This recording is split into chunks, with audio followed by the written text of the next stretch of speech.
This is the Nikon ZR, one of the most controversial cameras that came out this year. I've had the pleasure of owning it since launch, and this camera is insane. People have been comparing this to the FX3, saying it is the FX3 killer, but there's also some big deal breakers for a lot of people. Number one, there is almost no buttons anywhere on this camera. You're expected to use this touchscreen, which I will say is the greatest touchscreen I have ever used. It actually is super responsive. It feels like you're controlling a cell phone, and I've gotten used to it now, but at the beginning it was hard because I come from cameras like the FX3 where every single button is adapted. Now, you also think this camera is much smaller than it is, but that's just because it's playing tricks on you and it's due to the size of that screen. Look at the size of this screen compared to an FX3.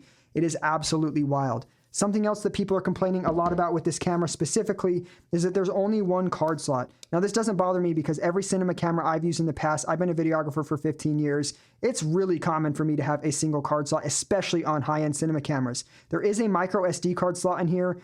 I look at that like toss a 1 terabyte in there and hope you never need to use it. But if this card fills up or it gets corrupted or whatever, you can switch over to H.265 and still have an option there.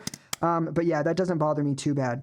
This camera is kind of insane. The thing that bothers me the most about it is there's only one compression ratio of red raw, meaning I can get smaller file sizes out of an actual big body 16-bit red camera. Nikon needs to give us an update giving us a couple different compression ratios of that red raw for this to be a super viable camera for a lot of people. The other issue is this can shoot a bunch of different types of RAW like Nikon NRAW. I don't see why you ever would. I would love for them to add open gate. It's not a deal breaker for me, but I would love it. But I use my Lumix S1 II if I need to use open gate. I freaking love this camera. I'm kind of obsessed with it right now. I've been using it every single day and I really haven't been touching my other cameras as much since I got this. If you guys have any questions about this, I'm going to make a ton of content about it and I'll use your comments to come up with those video ideas. Peace out.